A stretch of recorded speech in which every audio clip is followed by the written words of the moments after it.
I Hate Politics is a podcast about a human activity we love to hate. I'm Sunil Dasgupta. In December 2021, Washington Post's media writer Margaret Sullivan wrote a Sunday magazine cover story examining the loss of local news around the country, but left out any discussion of the Post's own local coverage. In this episode, I talk with longtime Washington Post journalist Robert McCartney about this missing part. McCartney recently retired from Washington Post, where he used to write a local news column and earlier served as the newspaper's Metro editor.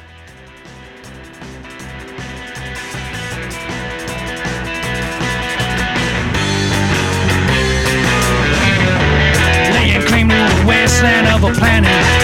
There's a world on the edge of the stellar maps, left alone ever since the empire fell. If you're new to the show, I Hate Politics is a podcast about our neighborhoods, workplaces, schools, and streets, and our local governments as they function in diverse and democratic societies. This means our politics are messy, dirty, sometimes corrupt, with often self-serving politicians. But no matter how much we may hate politics, we are never exempt from it, even when we refuse to participate. In fact, the purpose of politics is to keep society functioning precisely when we don't agree with each other, like now. It is my hope that this podcast will help those who feel left out reconnect in our local communities.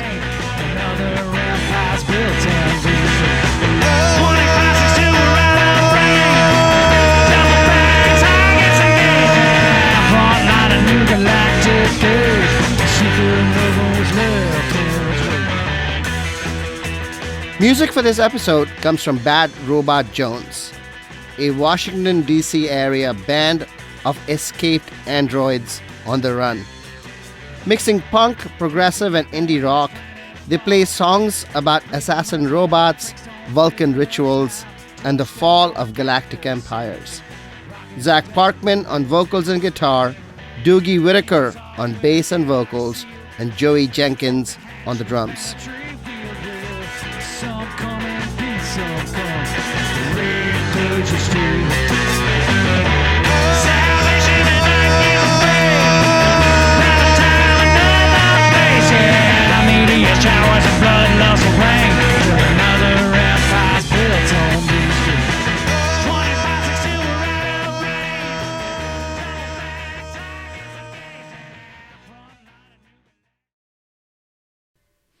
Most people hate local government minutia, but we love it. It's just the kind of thing that is missing now that local news is so depleted. The Montgomery County government this week passed and made into law a new formula for the county to reimburse municipalities for public services such as police and road maintenance that is paid for by the municipalities. This means that the municipal governments of Montgomery County, such as Tacoma Park, Rockville, town of Chevy Chase, Kensington, Gaithersburg, among others, will receive about $10 million more from the county than they used to in the past. More than the money, the reason for these payments is interesting. Montgomery County is a jurisdiction that has a number of municipalities or towns which have their own governments, which are allowed to levy property tax and provide public services. If you live in Rockville or Tacoma Park, there are two property taxes you pay. In return, you receive public services from the town and the county. No municipality in Montgomery County has its own schools, but several have their own police forces.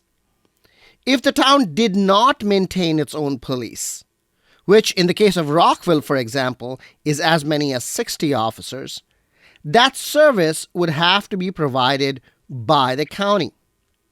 Because Rockville has its own police force, the county does not provide a level of service in the city of Rockville as it would in adjoining Aspen Hill. Worth noting that the Rockville Police Department does not investigate major crimes such as homicides. That goes to the county police department. Municipalities have made the claim that their residents are paying property taxes to the county but do not receive a level of service from the county because they maintain their own services, and therefore municipal residents are being double taxed.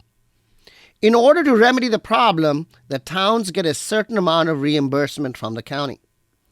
Altogether, this reimbursement used to be about $10 million a year, and now this number will go up to $20 million. As you might imagine, calculating this number accurately is a bear, and it has been the source of claims and counterclaims for years. While municipalities claim double taxation, the county might very well claim that provision of municipal level services is a loss to the economies of scale in providing some of these services. No municipality is allowed its own school district, for example. And every municipality has used its zoning law authority to limit population density within its borders. Silver Spring has greater density than Tacoma Park. Aspen Hill has greater density than the city of Rockville. Bethesda is denser than the town of Chevy Chase. And Germantown is denser than the city of Gaithersburg.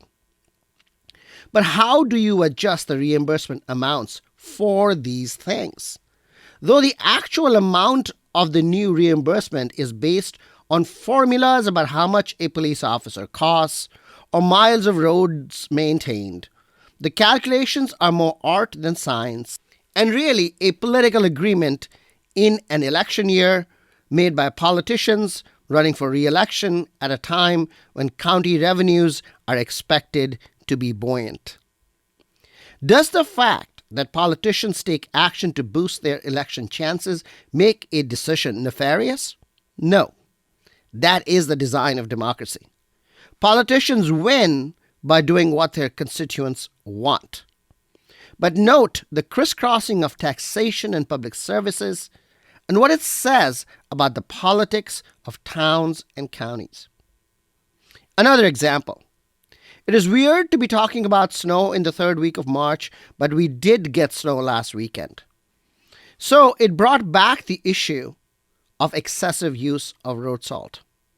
Driving on Muncaster Mill Road last Saturday, I was stuck behind an overly generous road salt dispenser, which I reported to Montgomery County 311 and the County Department of Transportation, only to be told that that particular salt dispenser was contracted by the Maryland State Highway Administration, which owns Muncaster Mill Road. Previously, I have found that county library parking lots are salted often excessively by the Department of General Services, which is not on Twitter, so ergo, it doesn't exist. I'm kidding. But even after reporting excess salt to Montgomery County's 311 service, the salt was not swept away.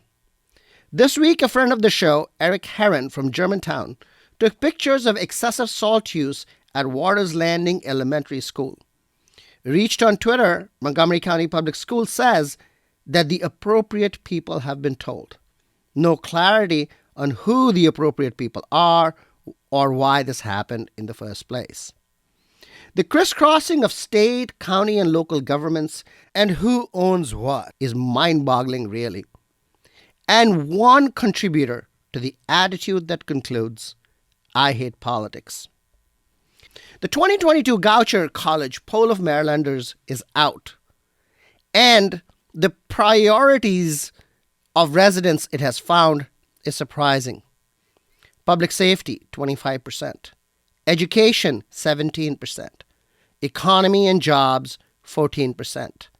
Healthcare, 11%. Climate change, 8%. Housing, 7%. Transportation and infrastructure, 7%. Racial and social justice, 6%. You're listening to I Hate Politics. I'm Sunil Dasgupta. I'll be back with Robert McCartney, former Metro editor and columnist for the Washington Post.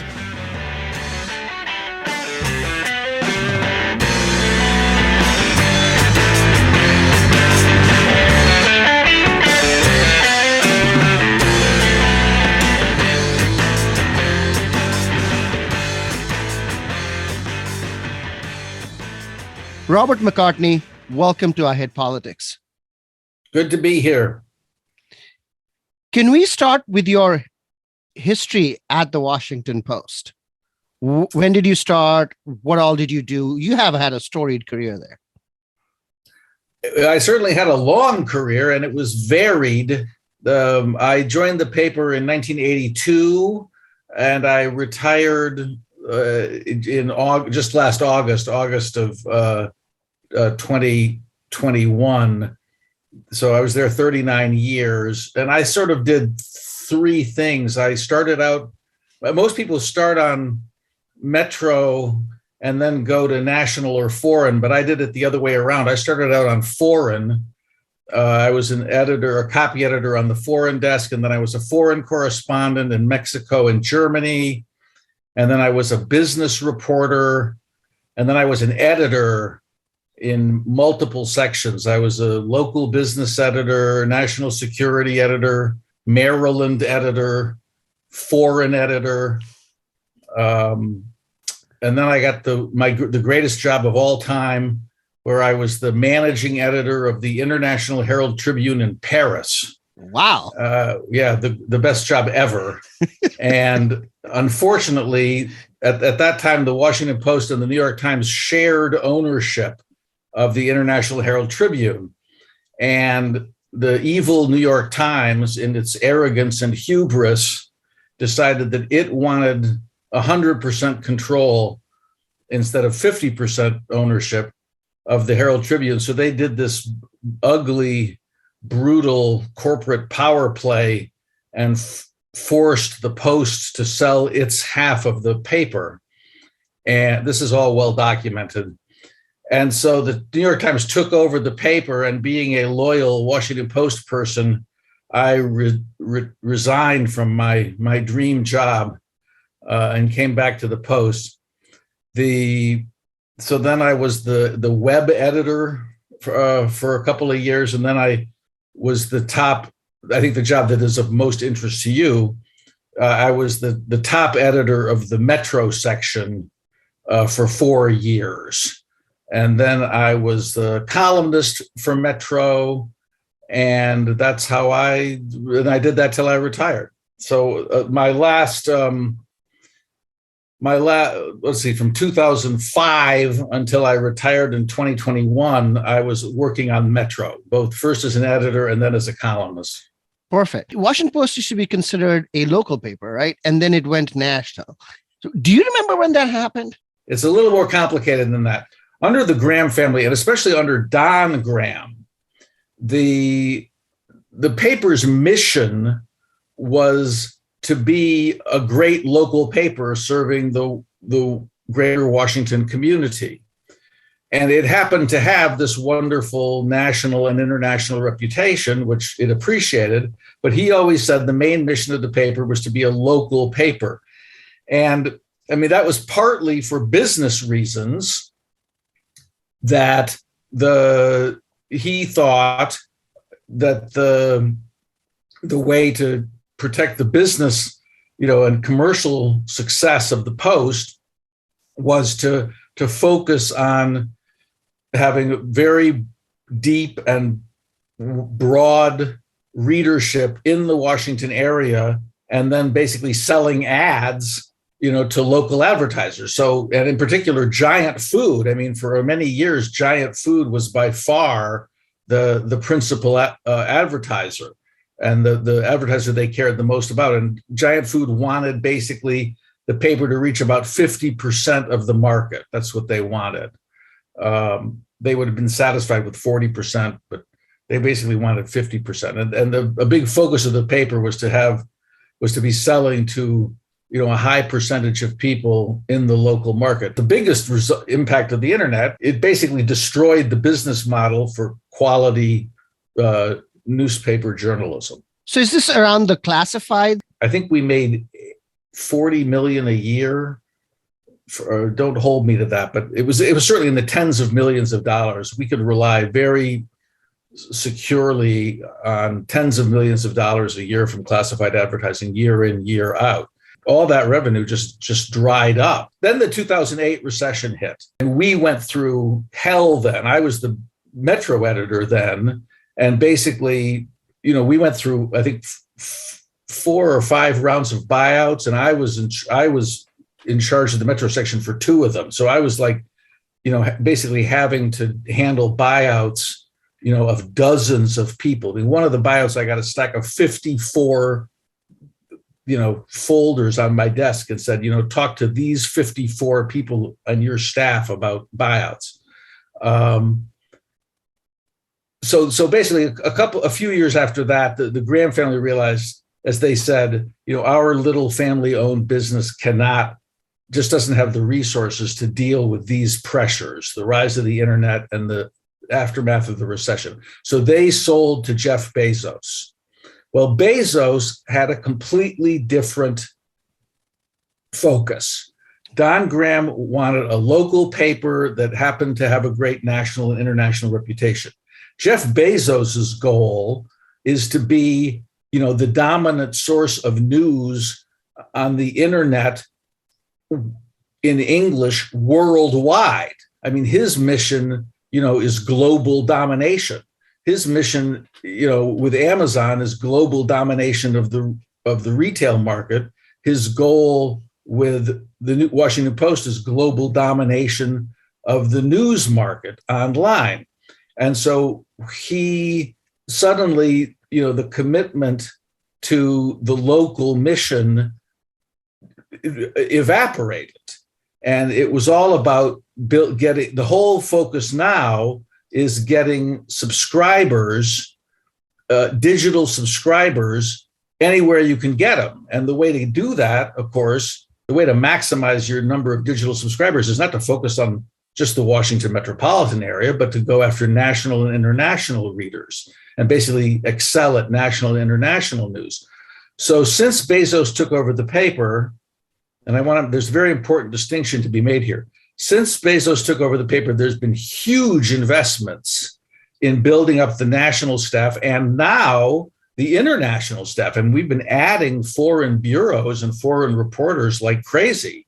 I don't remember such a dramatic increase in our foreign coverage. But the main focus has been on building up national coverage and, not incidentally, digital services. In other words, basically to make the quality of the product online better. To their credit, they have not cut back on resources for local coverage. Now, they have not increased the commitment. They have not increased the budget for local coverage the way they have for national and international and digital, but they have not actually reduced the coverage, reduced the investment, reduced the staff for local coverage. There was a huge reduction in the local staff as a result of the 2008-2009 recession. And that has not been reversed. They have not built back up the local staff to where it was when I started as Metro editor in 2005. It's a fraction of what it was, but they haven't cut it any further. And I got to say, I give Bezos and the publisher Fred Ryan and the 2 editors, Marty Barron and now Sally Busby so far, credit for not cutting back the local coverage, given that the Bezos doesn't really care about the local coverage. So you do think that the inflection point is the change in ownership, but interestingly, you also are pointing out that they haven't cut back from the reductions after the financial crisis in 2008. So in a sense, the damage was already done before Bezos took over. Is that not correct? Yes, that's correct. Yeah, as far as the local coverage was concerned, we went from having, 7 or 8 reporters in all the major local suburban bureaus, Montgomery, Prince George's, Fairfax, to having maybe, 3 or 4. I mean, it's basically cut in half. And we basically pulled out of all the outer suburbs. We pulled out of Howard, Frederick, Southern Maryland, Stafford, Fredericksburg. I mean, we used to have small bureaus in all those locations. Now we don't, and we have much smaller bureaus in the big suburban counties. And then another change has been that even the local staff, is encouraged now to look for stories that have national resonance. In other words,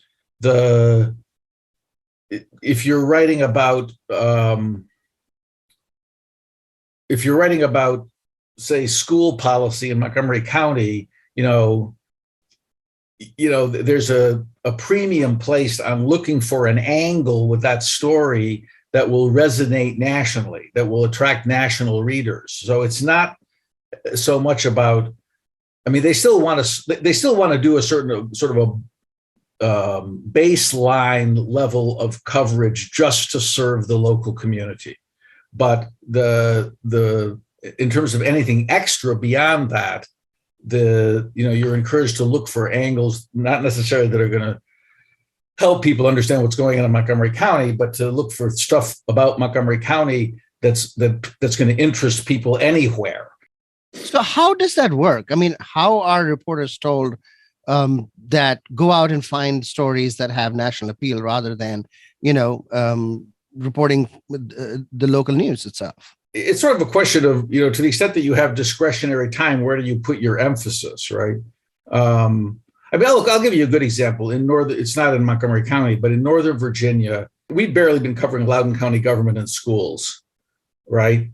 But then there was this story, which basically conservative media made a national story about the battle over there were battles over critical race theory and about transgender students, treatment of transgender students in Loudoun County schools. And so suddenly, we're all over that story, and one of the local schools reporters, Hannah Natanson, she was suddenly going to Loudoun school board meetings, which, she never covered before. We hadn't covered a Loudoun County school board meeting in years. And then suddenly we're like, giving it all kinds of coverage. Well, it was all because there was national interest in the story. Oh, and then one area where the Post has really just almost eliminated its coverage is local business coverage. In the early 90s, I was the local business editor. That was my first job as an editor. And as an assignment, as an editor who's actually assigning people stuff as opposed to being a copy editor. And, we had a weekly supplement on Washington business, the Washington metropolitan Bay Area business community. We had a staff that covered local business. We don't have that staff anymore. I mean, there's basically, it has to be a huge story like Amazon coming or, some big story involving a local company before we cover the local business. The business staff at the Post basically does national business, national and international business, national economic policy, tech coverage, and then personal finance. And then that's it. So one thing we haven't talked about is the quality of coverage as a consequence of doing this kind of parachute reporting, which, foreign correspondents are often accused of doing. And now, it seems that Post reporters are doing it in Loudoun County school board meeting, right? Or the business news that, you don't know who is who. And then you come in at the last moment and you do a story that just, doesn't get to the point. On beat reporting, I'd say local politics, local schools, local public safety, crime and law enforcement, those kinds of beats, you get the quality because you're at it every day, you're at it every week, and you see patterns, you develop sources. I would say the sourcing is a very important issue here. I mean, the more reporters you have spending time, beating the bushes, the better sources you're going to have, the more they're going to trust you, the more time you're going to have with them, and the more you're going to be on the inside rather than just coming in and covering it from the outside. So I think that the quality to some extent comes from the quantity. Okay, so do you have any? One of the things, I mean, I think it's important to keep in mind, who else is doing.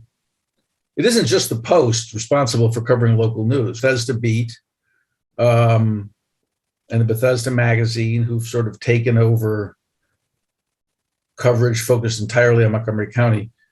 You've also got, I say WAMU Radio, the local NPR affiliate.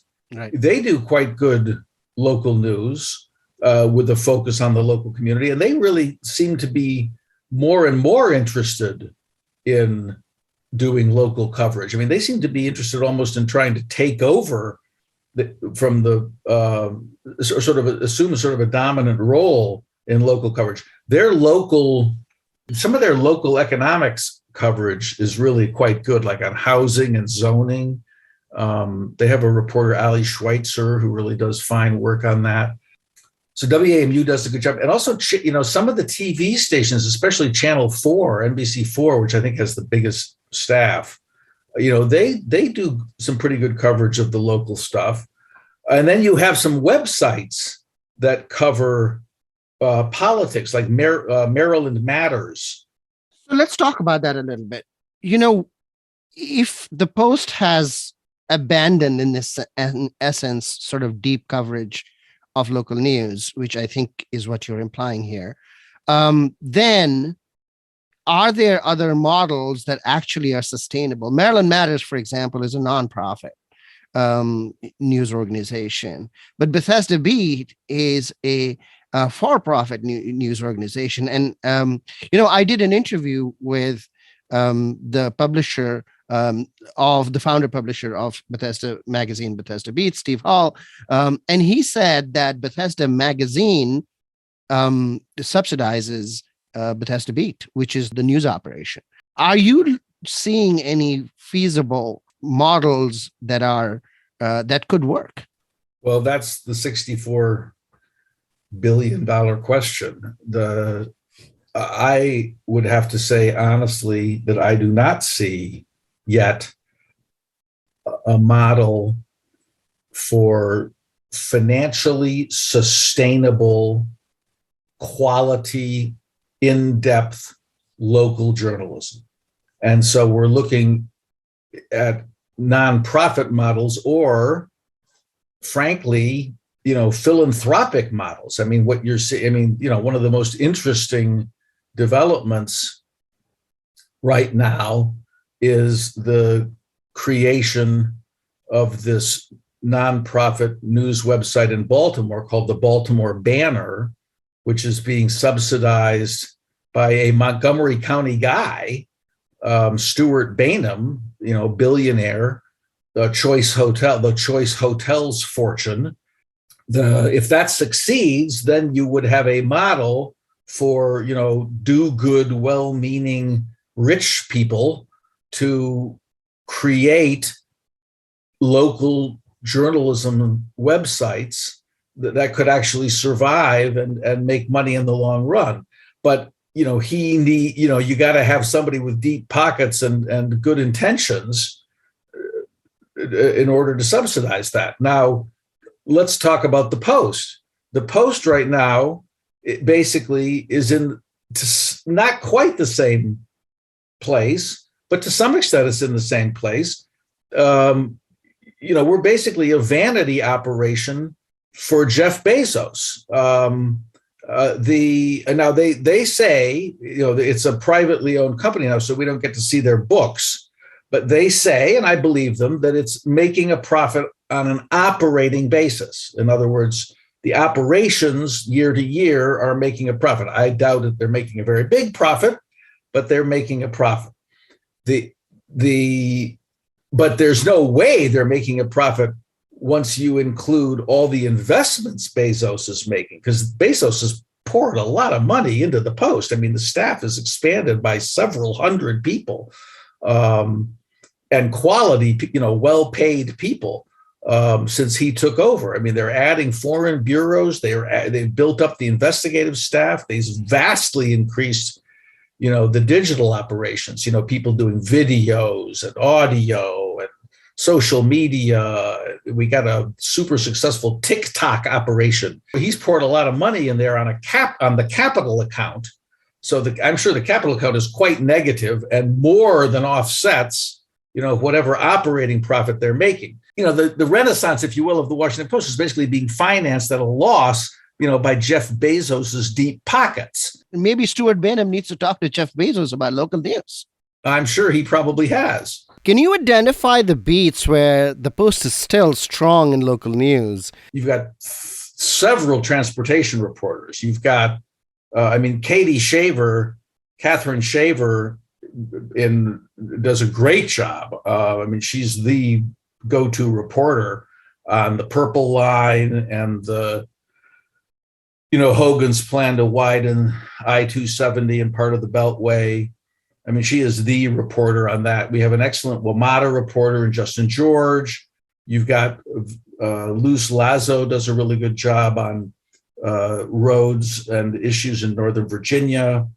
You've got a good airports reporter and general transportation reporter in Lori Aratani, and they have other transportation reporters as well. I'd say transportation is one area where we're still really robust. Then you've got, you've got some healthcare reporters. You've got excellent state and, government and politics reporters in Annapolis and Richmond, and obviously covering City Hall and the DC Council. You've got religion reporters.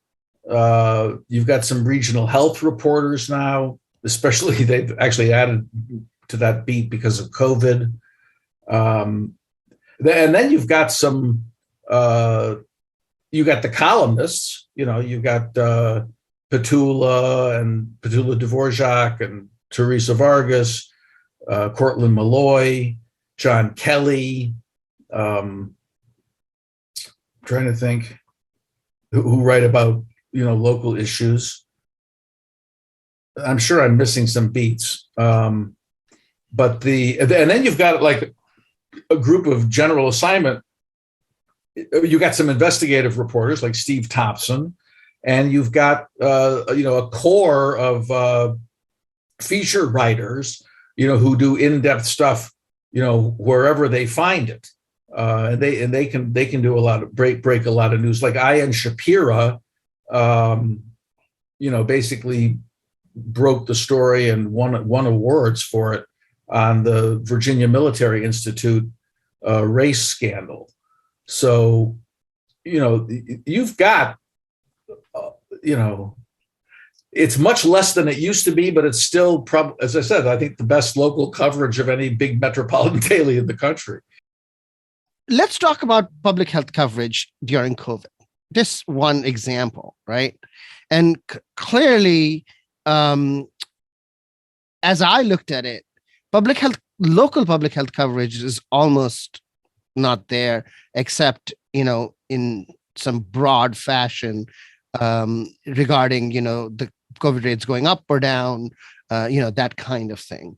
Do you feel the same way, or do you think that the Post did a good job on COVID coverage locally? Well, I certainly don't think they did a bad job of coverage. Rachel Chasen and somebody else in Prince George's, I can't remember who, did fantastic coverage of shortcomings in the COVID treatment in nursing homes. We did a great job holding Hogan accountable on test kits that he got from Korea. That's right. We broke that story. I would say we did not cover every twist and turn. One of the remarkable, I actually wrote about this when I was a columnist. You've got this disease, right, which doesn't pay any attention, of course, to jurisdictional boundaries, right? And yet the response to it, varies, from county to county. The response in Virginia was different from that in the district, was different in Maryland. And then to a great extent, the response was different in Prince George's County versus Montgomery County, and in Fairfax versus Arlington. So you're getting the county authorities and the state authorities all moving in at different speeds and to some extent in different directions in terms of COVID response. And I don't think we covered, I don't think we covered, as I said, every twist and turn in every jurisdiction on it, but I thought the overall coverage of it was pretty good. What shortcomings did you find? So, I was wondering whether if that kind of story that you just mentioned about, the different jurisdictions not working together, et cetera, is left to columnists to cover rather than being assigned a reporter. In Montgomery County, for example, as part of my podcast, I discovered that, MCPS and the local Department of Health and Human Services haven't really worked together well. And they have a memorandum of understanding for school nurses, and they have a memorandum of understanding for distributing condoms in high schools. They have a memorandum of understanding for who to refer to in the crisis center. But there is no COVID memorandum of understanding. The health department in Montgomery County let contact tracers go this in the spring of 2021, expecting that things will be all okay. And then in the fall, MCPS is rushing to hire contact tracers because they are not enough. Yeah. Okay. So that's okay. I didn't know that. I don't know. I have no idea what kind of considerations would have gone into making a decision to cover that or not at the Post. But my impression is that that's exactly the kind of story, the sort of fine-grained, local issue that is not getting covered now because of the cutbacks in resources devoted to local news. In other words, sort of a bureaucratic dysfunction, right, at the county level regarding COVID. Well, basically, if you had more reporters assigned to it, that's the kind of thing they'd cover. That's just the kind of story that we're neglecting now. And, I think that's too bad. You said you covered it in your podcast. Did anybody else cover it? Did Bethesda Beat cover it? Not really. Yeah. So what do you think of the Post's coverage of MCPS? Very poor. Yeah. Well, the Post editorial page on education is not, the Post editorial page on war, unions, and education is bad, very bad. I believe that we used to have a reporter assigned just to cover Montgomery County schools and another one assigned just to cover Prince George's schools. I believe now the same reporter covers both Montgomery and Prince George's schools. I can't think of her name. You probably know it. Donna St. George? Donna St. George, yeah. I think she covers both Prince George's and Montgomery.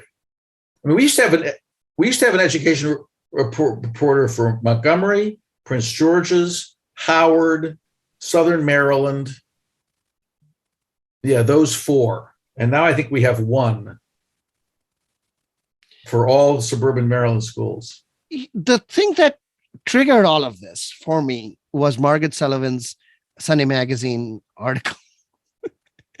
And I was like, it's a little bit rich, but I did share it out with a lot of people on my Facebook and others, and everybody is like, how does Post do this story without addressing itself? Oh, yeah, well, no comment. You'd have to ask the Post about that. Yeah, well, and I was like, really, you gave up the Gazette Yeah, that's something we haven't talked about. That was a very significant development, that they shut down the gazettes, because there we had, we had a whole range of publications that were devoted to covering local news, and they just gave up on that. The company just gave up on that.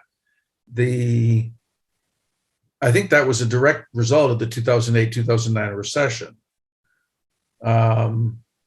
But was that before Bezos? That was before Bezos. I believe it was, yes. Yeah. And the decision, even if it was technically after, I think the decision was made fairly early. But also, I mean, one thing about that was they didn't try to sell it to somebody else because they didn't want the competition. That's They just shut it down. So that was a real blow to quality local news coverage. When I was Metro editor, I was very frustrated because at that time, it was clear that the web was a challenge. And it seemed to me that what made sense was for us to have one website that used local coverage from both the Post and the Gazettes. So there was one place to get local news coverage about Montgomery County using the resources of both the Post and the Gazettes. And that was not possible because the Post was worried about antitrust concerns if it was seen as being too cozy with the Gazettes, even though it owned the Gazettes. And the Gazettes were too proud. They did not want to have to share. They wanted to maintain their own identity on the web. They didn't want to have to share their brand. They were afraid that their brand would get lost if they were on a website with the Post. Well, of course, the ultimate result was that their brand died. So their pride led to their own demise. Although I'm not sure it would have worked anyway, given the economics were just so bad for local journalism.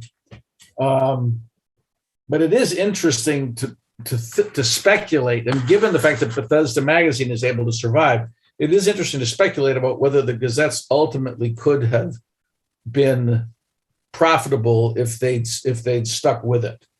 Robert McCartney, thank you for coming on I Hate Politics. Here's to more robust local news. Lost in a celestial field. Where did the others go? Where did our brothers go? When did we lose our way? An empire led to wait throughout your ending curve.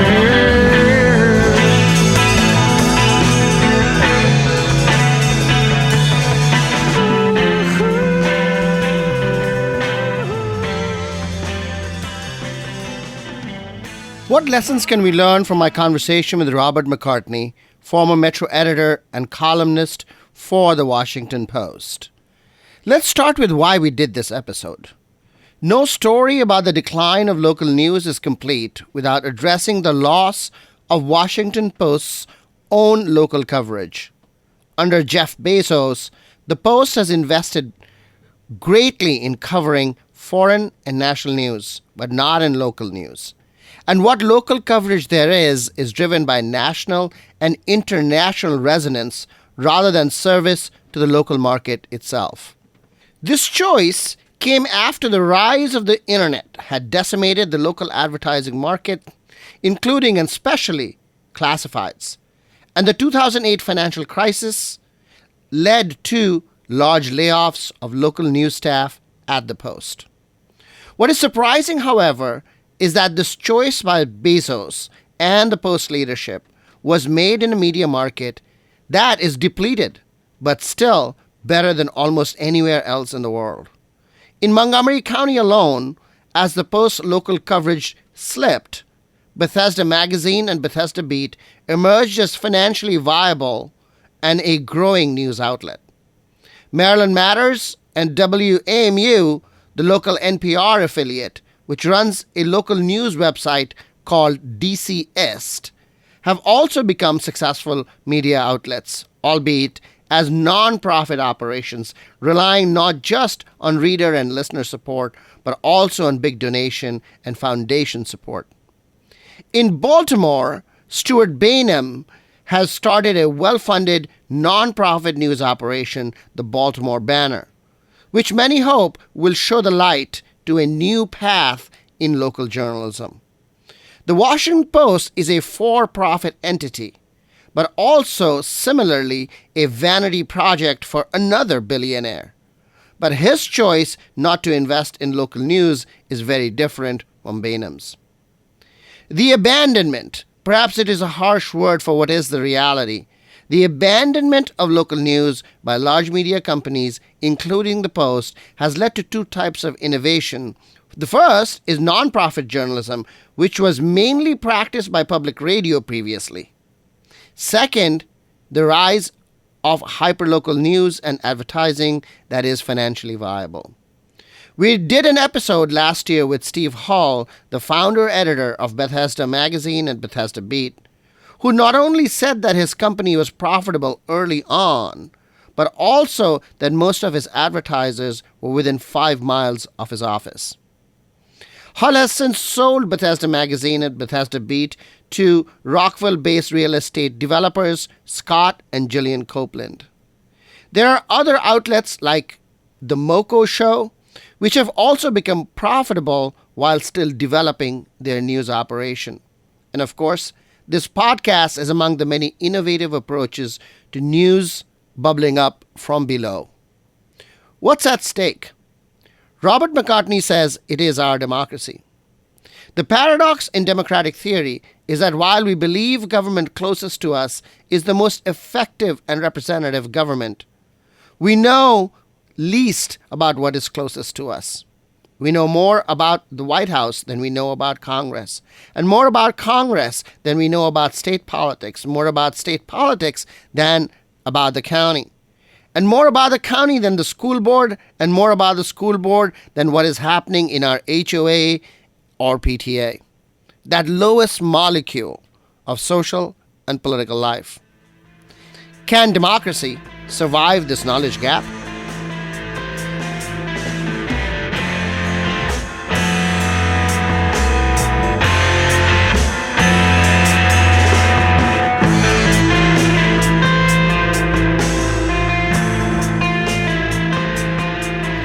That's all for this episode. You've been listening to I Hate Politics. I'm Sunil Dasgupta.